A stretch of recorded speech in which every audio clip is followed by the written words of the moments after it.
پیارے بچوں، اللہ پاک نے چاند کو کتنا حسین بنایا ہے، رات کے اندھیرے میں بھی ارد گرد کو روشن کر دیتا ہے۔ یہی چاند ہمارے پیارے نبی حضرت محمد صلی اللہ علیہ وسلم کے دور میں بھی چمکتا تھا۔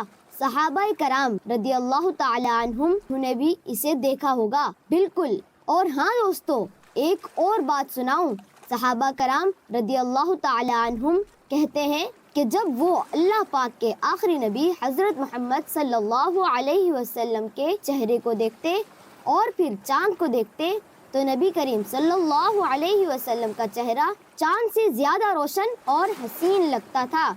سبحان اللہ۔ پیارے بچوں، کیا آپ جانتے ہیں کہ چاند اور ہمارے پیارے نبی صلی اللہ علیہ وسلم کا ایک خاص تعلق ہے؟ آپ صلی اللہ علیہ وسلم تو بچپن میں اپنے جھولے میں چاند سے کھیلا کرتے تھے۔ جس طرف آپ صلی اللہ علیہ وسلم انگلی سے اشارہ فرماتے، چاند بھی اس طرف چل پڑتا۔ اور صرف یہی نہیں، ایک رات مکہ کے لوگ نبی کریم صلی اللہ علیہ وسلم کے پاس آئے اور بولے، اگر آپ واقعی اللہ پاک کے آخری نبی ہو تو ہمیں چاند کے 2 ٹکڑے کر کے دکھاؤ۔